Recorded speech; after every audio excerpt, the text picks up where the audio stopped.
And I want to introduce our next speaker, which is Professor Aron. He's a professor of cognitive neuroscience. I've known him before, but looking at his CV, this guy is legit. PhD, you have to impress doctors, right? We're the ones who are in organic chemistry when everyone else is taking whatever classes in college. So PhD from the University of Cambridge in cognitive neuroscience. He has a list of papers yay long. I don't understand any of them. But in the titles, there's Tourette's, how stopping movement affects working memory. That's speaks to my clinician heart, right? EEG, functional MRI, frontal basal ganglia white matter. I read that. I was like, wow, that's amazing. So Professor Aron is also part of the co-founder of the UCSD Green New Deal and the UC Green New Deal, and actually the author of the climate crisis. So welcome, Professor Aron. Okay. Hello, can you hear me? Is this microphone working okay? Hi, everybody. So I was going to speak for about 25 minutes, so I'll try and move it along. Aron here. I've been a professor at UCSD since 2007, and thank you for the gracious introduction. But about 3 years ago, I completely abandoned my neuroscience career, and I sent the money back to NIH. Here, you can keep $350,000. And I realized how serious the climate crisis is. So that's what I do now. And I teach. I teach psychology and social science students about it. I do research mostly about this topic of social mobilization. How do we increase our social mobilization? And I am an activist and organizer in the UC system and also in the city of San Diego. So when I was talking to Dr. Wynn last week, I said, what should I speak about? She said, well, my nurse has 3 questions. And they were very good questions, and I've augmented them slightly so that there are 5 questions. And so this is what I'm going to go through today, and I hope I'll give you some answers on these points. So first of all, is it enough to adapt? No, most of you are physicians. We need to adapt. We need resilience. We need cooling centers. We need crop resilience. We need all sorts of hardening. But the answer is it's not enough just to do that. We're going to have to leave fossil fuels in the ground. We're going to have to cut emissions. And we all need to be involved in that process. Okay? What policy do we need to cut emissions? How are we actually going to do that? And of course, this isn't happening fast enough and big enough here in California or anywhere really. And so the question is, what are the barriers to getting those policies implemented? And then the question is, what can we do? What can you do as an individual? How are you going to be involved in pushing those policies to be implemented? And then you could say, well, yes, Prof. Adam, I get it. I understand how serious this predicament is, but it's just me. It's just San Diego. What about China? What about India? This is a global problem. I'm going to make an argument that it's incredibly important for us to act locally. Okay, so let's start out with adaptation. Is adaptation enough, right? So as you all know, right, we're burning fossil fuels, and also there's land practice, not just carbon dioxide, also methane being released. And this is being added, all the time now. It's increasing, and since 1988, 60% of the greenhouse gases have been added since 1988, okay? So this is now equivalent to 1 trillion tons of carbon dioxide equivalent. If we would look at our little planet suspended all alone in space, as far as we know, this beautiful little thing against the firmament, there is a membrane basically around it, the atmosphere, the troposphere, which is only 10 miles thick. And in this little membrane, 1 trillion tons of carbon dioxide equivalent. So what happens is sunlight comes through, and then energy is released from the surface of the Earth as infrared, and some of it is captured effectively by this blanket. Okay, the greenhouse gases are like a blanket, and that adds energy to our atmosphere, and energy at the rate of 4 Hiroshima bombs worth of energy per second. Every second, every minute, every hour, every day, day in, day out, 4 Hiroshima bombs worth of energy. And so what that is doing is fueling these extreme changes we're seeing, right? So carbon dioxide is at levels right up here, 420 parts per million. Surface temperature is now about 1.2 or even 1.3 Celsius, according to Berkeley Earth. When I started being a climate activist in 2016, it was 1 degree Celsius. Now we're at 1.2 or 1.3. And of course, there are all these changes that happen, but I want to alert you to this. The number of extreme weather events has increased 400% worldwide since the 1980s. And look at the steepness of that curve, right? This is where we're headed if we keep emitting greenhouse gases. Now, we've all heard about 1.5 Celsius. We've got to keep hitting to 1.5. It's clear as daylight if you just look at the evidence and data in front of you that we're not going to keep hitting to 1.5. The estimates now will probably break through 1.5 in sustained fashion around 2030 or 2032, which was supposed to be a guardrail for humanity. Now the next guardrail was 2. We can't go above 2. Well, when are we going to break through 2 Celsius? Of course, that depends what we do. Do we keep emitting carbon dioxide and methane at the rate we are, which is the high emissions pathway, which we're on right now? Let's assume that world gets its act together in the next decade or two and we reduce to a medium emissions pathway. So if we're on a medium emissions pathway, this is from the IPCC, which Dr. Wooden referred to, on a medium emissions pathway, we're going to break through 2 Celsius in about the 2040 to 2060 timeframe. So let's say 2050, less than 30 years from now. Most of us are going to be alive, and certainly our children are. Now the question is, what does it look like for us to break through the 2 Celsius deadline? Let's turn to one of the leading climate experts in the world. If you go past 2 degrees Celsius, then we will enter completely unknown terrain, a planet that is not even resembling our own planet, a place we haven't been in for the past 3 million years. So, we can today say scientifically, without any hesitation, that anything beyond 2 degrees is nothing but catastrophic. So of course, every 1/10 of a degree matters. Now, it's because of this worry about breaking through 2 Celsius that we should act to leave fossil fuels in the ground. But it is concerning. Whoops. And this is the concept of tipping points. This is the concept of tipping points. Maybe I should just. Yeah.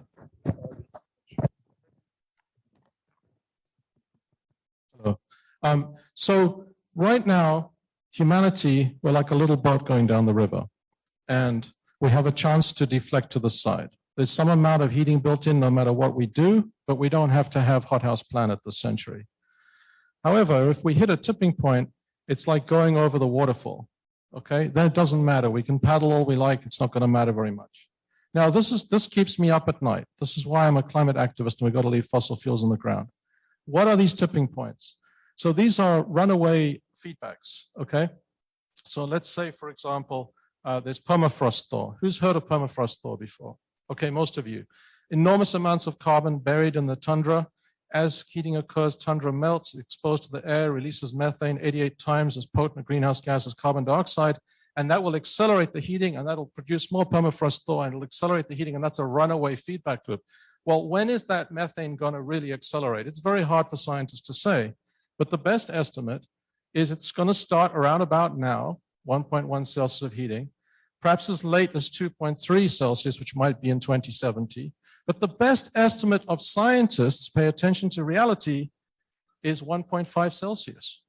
So as we're flirting with this 1.5 Celsius point, we're very much courting the possibility of this methane really going off. Now, it's not going to go off all at once in one go, but this will be a very serious event. And there are other tipping points, like the collapse of the Amazon and the slowing of the ocean currents.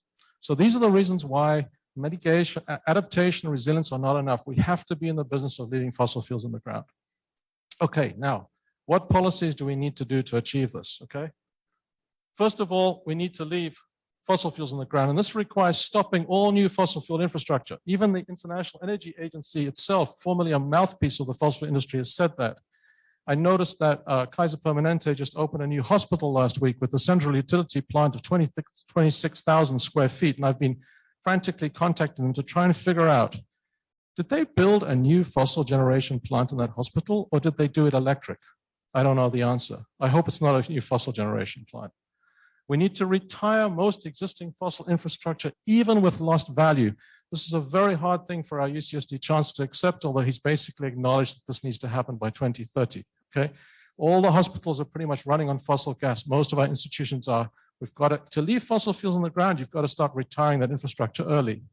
We need to contest fossil fuel interests everywhere, large topic, including in academia, including amongst our scientists that often are mouthpieces for fossil fuel talking points. And these interests infiltrate wider society in ways I'm going to explain right now. And we all have a role in countering that.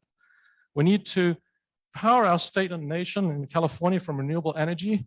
But I want to flag that we need to make sure that this renewable energy transition is controlled by communities more than profit makers. Because you think we're going to basically decarbonize our region fast enough under profit investor-owned utilities. We've got another thing coming. I'm going to explain that to you in a little bit now. And we need to reduce our consumption. There is no way that we can make this transition to running our state on renewable energy completely by 2035 or 2040, and at the same time keep growing ourselves by doubling our economy every 24 years. Okay, we've got to basically reduce our consumption as well. Okay, none of this is going to happen fast enough. None of this is happening fast enough anywhere in the world, and certainly not in our local region, in our state, without a large social mobilization. And that's why we're here. Dr. Wynn has convened you, and you're all part of this process, as I'll explain. So on a more hopeful note, against this dire background, this is one of the more promising scientific figures that's probably been produced in recent decades. And this is a figure from the IPCC mitigation report that Dr. Wooten referred to of 2022. And it's showing us what we need to actually do, technically speaking, to leave fossil fuels on the ground. Now, start out by noticing that I shouldn't show this to you right now, we're emitting about 40 gigatons, 40 billion tons of carbon dioxide equivalent per year on planet Earth, okay? And so what this graph is showing you, you can't actually see the top, it's been cut off, I'm sorry, but this is how many gigatons, how many billions of tons, 0, 2, 4, 6, we would save by doing these things, okay? So we're emitting 40 gigatons worldwide. How much will we save by doing these things? Now, we need to shift our energy systems, our agriculture, our buildings, and our transportation. Now, on energy, it turns out now that wind energy and solar energy in some markets, depending who's profiting from or controlling it or not profiting from it, is the cheapest electricity ever produced. In many ways, it actually beats out fossil gas even, certainly coal.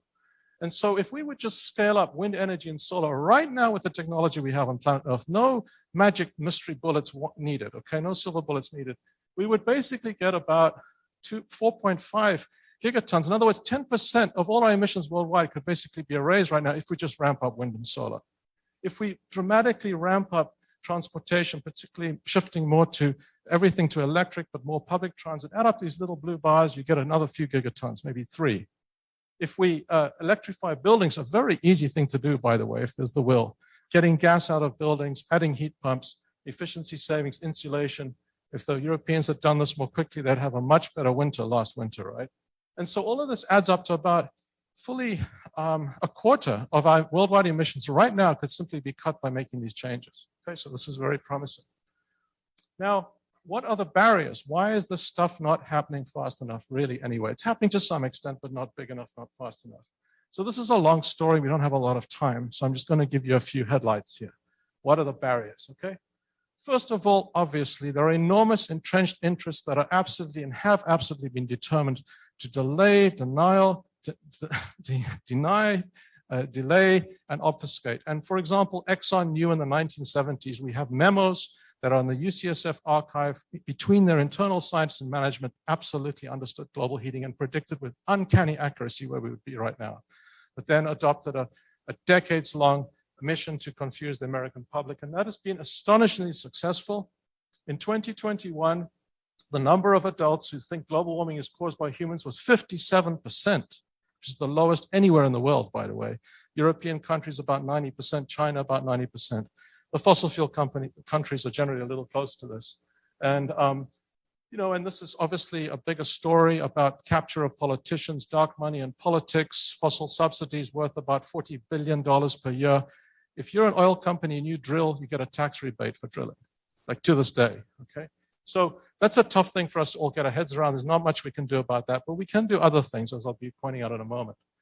A second barrier to getting these policies is the general failure of local politicians to deliver on their nice words, okay? Now, we in San Diego have Dem politicians, and they are pretty much saying the right stuff. Honestly, it's pretty impressive. If you look at the Climate Action Plan of 2014, it was pretty great, but they didn't do anything for 7 years. And now they have a Climate Action Plan in the city of San Diego. It's a brilliant plan. It says things like, we got to decarbonize our city buildings by 50% by 2030. Woo! Well, they're being sued by the Climate Action Campaign for not doing this, right?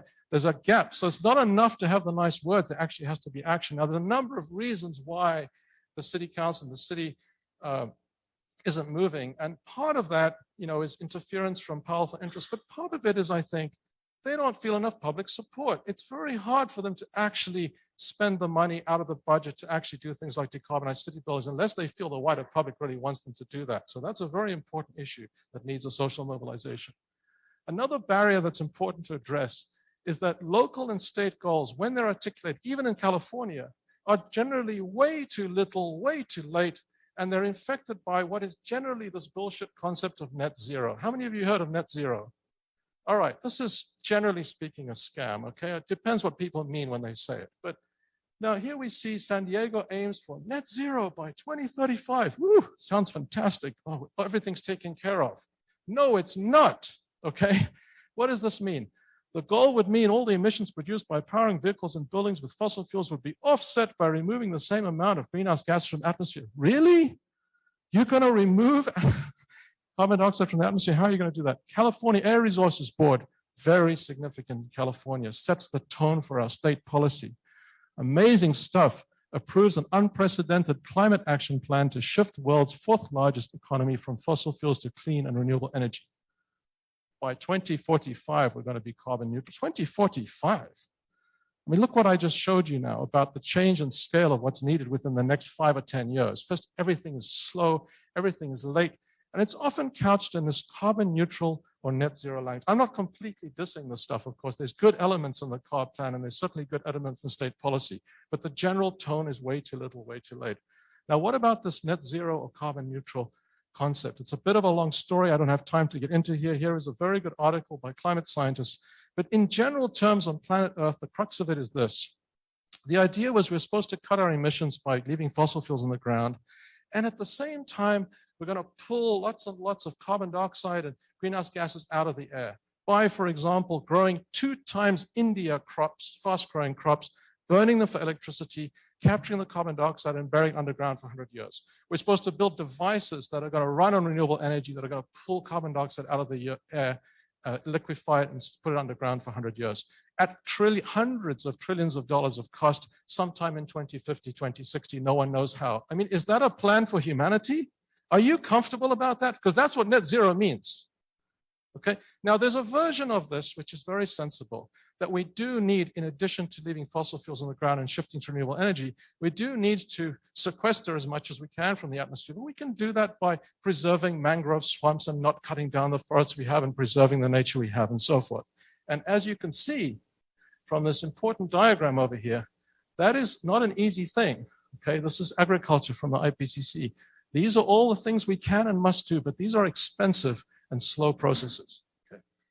So that's the problem with net zero, and this infects a lot of thinking, and the wider public thinks all is in hand. It is not in hand. I am not at all confident that this is going to happen, anything like the timescale. Now, another barrier to action is greenwashing by institutions and corporations, okay? Posing as if you're doing serious climate action when you aren't. And institutions are expert at this. I'm a veteran of this topic in the UC system.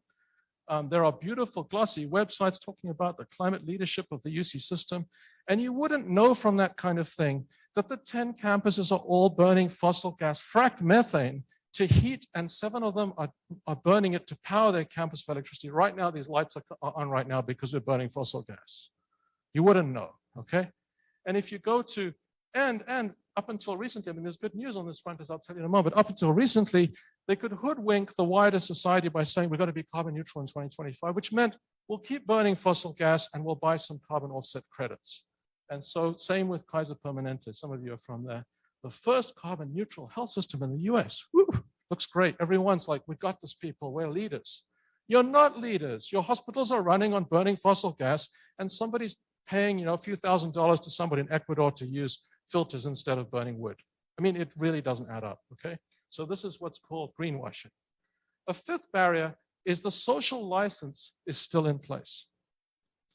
You went with my kids to the Hoya Shores the other day, a nature preserve, for heaven's sake, a beautiful place. 5 freaking planes in a row spewing out pollution, air pollution, noise, burning on fossil fuels, advertising adult strip clubs, and alcoholic seltzer water. In 2023 in California, leader in climate action, no one bats an eyelid. People just seem to accept this. This is extremely concerning because it normalizes and standardizes the idea that fossil fuels are imbricated in everything about society, and it's just that's the way it is. How are people supposed to take this shit seriously if that's what's happening in front of our eyes? Now, I've got a brilliant idea for physicians and doctors. Put on your white coats. I'll happy to orchestrate this, by the way. Come talk to me afterwards. 200 of you are going to put on your white coats. We're going to go downtown, outside City Council, and do a press conference. It will be national news, okay? We're going to go inside the city chamber where Joe LaCava is a good guy, and some of the city council members care, and we're going to say, stop with this, please. Make a law. It's not difficult, okay? And I've got some other ideas along that I'll tell you about in a moment. Okay. Look at this. This is in our neighborhoods. This is our tax dollars at work. Think green, think clean. We run on clean burning natural gas. Seriously? Now, there's some truth in this in the sense that it's better than diesel or gasoline. There's less particulate matter in PM2.5, Dr. Wooten talked about when you burn natural gas. Fracked methane, extracted in California and in other communities from injecting chemicals into the ground, poisoning people, increasing birth defects and cancers, bringing it in pipelines which leak. Leakage, by the way, that Science magazine has shown makes natural gas as bad as coal. This is not the bridge fuel Hillary Clinton promised us. It is as bad as coal in the end analysis for the atmosphere. But everyone thinks this is peachy key, right? This is us. You guys could go downtown. Okay. New York Times, climate change, climate crisis. They even start talking now about climate change caused by the burning of fossil fuels. Woo! Okay, you start to see that now. It's amazing. You turn the page, there's an ad for Saudi Aramco in the New York Times, the biggest oil company in the world. A man holding a baby. Can today's resources fuel our shed tomorrow? So this is the social license, and we have to stop this quickly, like we did with tobacco. It could go quickly, but we're not there, okay? Finally, I hate to say it, social norms, including amongst present company and most people we know, include a sense of deep entitlement to a high carbon intense lifestyle, non-essential travel, and all sorts of practices, right? It's incredibly powerful when you model something different, when you create a different social norm. We need that too. All right, what can we do? What can I do? First of all, individual behavior is a good thing, okay? Don't want to diss that, but it's just not enough. It's just not enough to act as an individual. You've got to get with a group.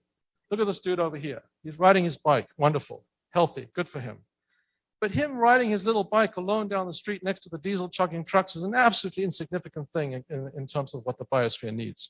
But when he gets together with a group and they take over the streets and they get in front of city council, we get bike lanes in San Diego. We get all sorts of infrastructural changes that start to make a difference. I mean, it's an obvious point, but let's bear it in mind.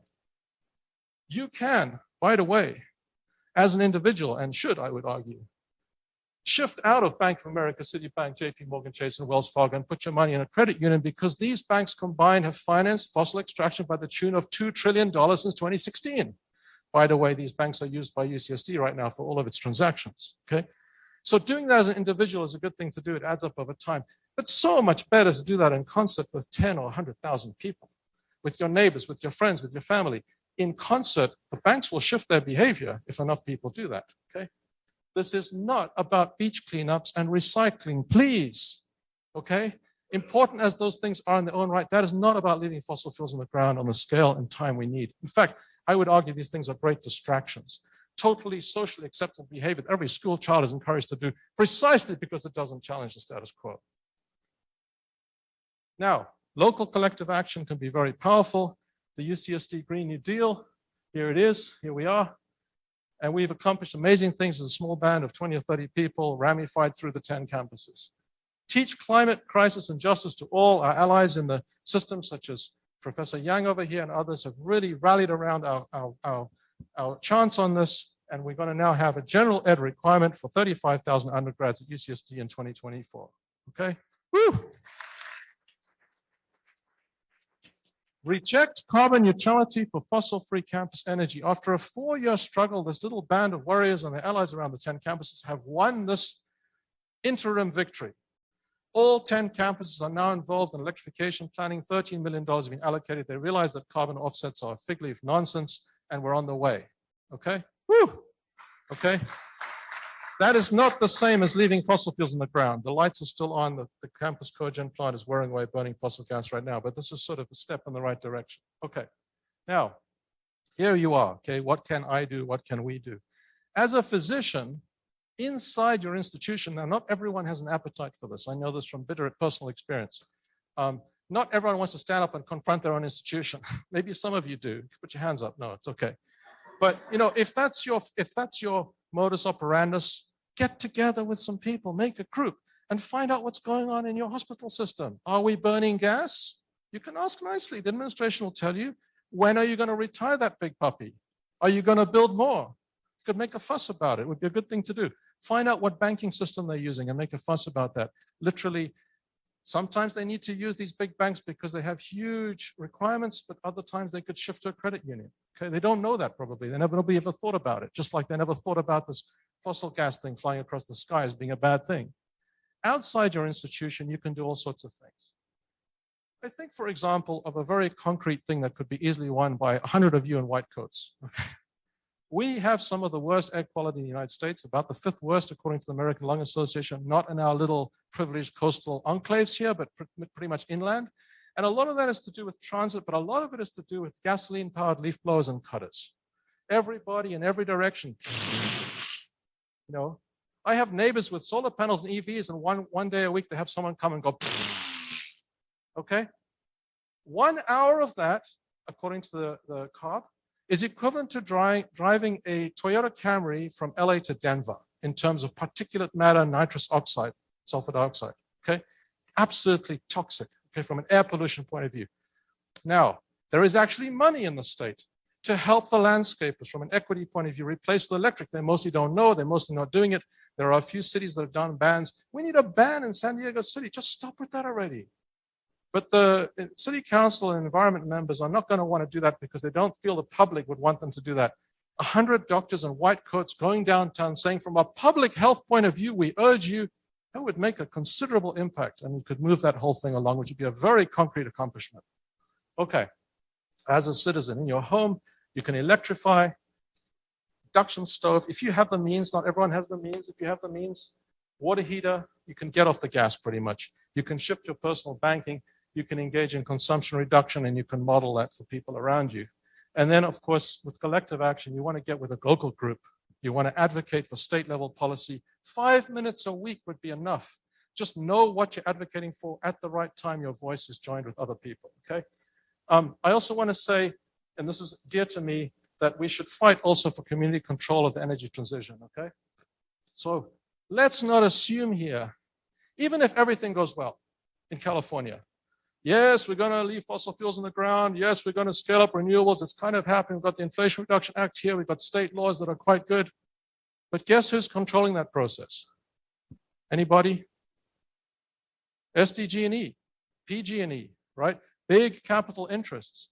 Now, State Bill 100, which says we need like 90% of electricity renewables by 2035, which is good, says we need 92 gigawatts of new solar. And it also says we need 70 gigawatts from utility scale solar. We've got to build those big plants out in Imperial County and Mojave Desert, those massive arrays you see out there. Okay, I used to think that was a good thing. Well, the problem with that is it requires transmission lines costing billions. Why do we have the highest rates in the US here? Building transmission lines slated to rise by 50% by 2030 for profit. This is no way to have a fast decarbonization for our region. It's not going to happen on the scale we need. Caught up in land conflict, caught up in building expensive transmission lines, billing us for it. But let's ask, what's the alternative? You can go to Google Project Sunroof right now, or don't do it, okay? And look at the fact that we have 168 gigawatts of rooftop solar potential, not even counting the parking lots, and most of it in our urban areas. Why are we building, ripping up the backcountry, putting out utility scale, transmission lines, utility scale, when you could cover the zoo park, not even the zoo, just our warehouses, just our rooftops, okay? Immediately, with no transmission lines needed. So this is incredibly important. I've realized nationwide, North Carolina, Washington State, all over the place, the transition, we're at a junction point now. Which avenue are we going to go down? If you care about fast decarbonization, this is an important thing to advocate for. All right, now, yes, I hear you. I feel somewhat hopeful that I can do something, but now I think about it. What about China? What about India? China's added more renewables this year already, by the way, than the entire renewables in the United States historically. Like they are massively going through a renewable energy transition, but they're still burning coal. But forget about China. Let's think about acting locally. Now, I've written about this recently, if you're interested, 3 reasons local climate activism is more powerful than people realize. And I kind of make an argument, and I don't have much time here, so I'm just going to touch on a few aspects of this, okay? First of all, we have some great examples historically that local change leads to national change. We don't need to be skeptical of this in general. Same-sex marriage, 1990s, conversation by conversation, family by family, changing the social license, changing the social norms, standing up saying I'm gay and promulgating that. City by city, town by town, region by region, bit by bit, boom, 2015 Supreme Court, law of the land, okay? Right? It works like this on many things, the suffragette movement. Even this deeply conniving politician, Nixon, certainly not an environmentalist, this man, okay? He brought the most far-reaching environmental legislation. If you look into the story of how that happened, it mostly started in the regions and the cities and the towns of the United States. It happens on climate too. Skip that one, I don't have time. Our governor, for better or for worse, has issued this directive that we're going to have, you know, all the EVs by 2035. Is actually kind of going a little more quickly. Well, New York followed. We have a big lever here in California, in Southern California. When we make changes, it resonates through the state, it resonates through the nation. Now, whether you like AOC or Sanders is not important, okay? I'm just trying to illustrate a point here. AOC was elected in the Bronx largely because of a group, the Sunrise Movement, the youth, okay? The youth brought AOC into power to a substantial extent. And they got their champion there, and she talked about a Green New Deal, which is a very ambitious idea of coupling the energy transition with social justice. We did not get that, although Sanders came up with a concrete instantiation of $16 trillion over 10 years to actually do this thing, by the way. It got whittled down into Build Back Better, and then it got whittled down even further to the Inflation Reduction Act, okay? Which, warts and all, by the way, the oil companies love it, is obviously a very good thing that is accelerating the renewable energy transition.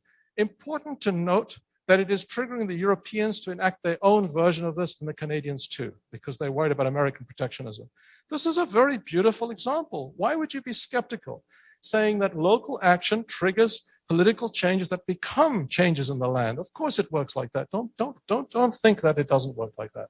Okay, let's summarize. Is adaptation enough? No. We all need to make it our business to leave fossil fuels in the ground. The prerogative of potentially, or the prospect of hitting 2 Celsius within 30 years should be worrying enough to us. But even more worrying to us should be the prospect of tipping points, which will make everything go much more quickly. And everything will become moot on planet Earth. All the things we hold dear. We spend so much time taking care of Juan and Jane and Carlos and these little kids and making sure our children are safe and have enough sunscreen. Everyone's doing everything to maximize the prospects for their children with AP math. And you're facing the prospect of organized breakdown of organized existence within a mere matter of decades, okay? Jump to it. Wake up, wake the people up around you. This is serious stuff. It's based in reality and it's based in science. I know it's hard to believe sometimes, okay? What policies do we need to cut emissions? I showed you. What are the barriers to those policies? Substantial on multiple fronts, but many of them are basically overcome by collective action of people standing up, changing social norms, showing that they're getting in front of electeds. What can we do? You know, and is acting locally worth it? Absolutely. However, I have my doubts some days. Some days I wake up and I think, there's no way we're going to turn this thing around. Just go on the I-15 freeway and just look at that traffic. The idea that this is going to change within 10 years, sometimes I think no. And then I say to myself, what did Wendell Berry have to say about this? We don't have a right to ask whether we're going to succeed or not. Whether we succeed or not is not the reason we fight these things. What's the right? The only question we have a right to ask is, what's the right thing to do? What's the right thing to do? What does this earth require of us if we want to continue to live on it? What is the right thing to do? So anyway, thank you so much for your attention. Sorry I went a bit late.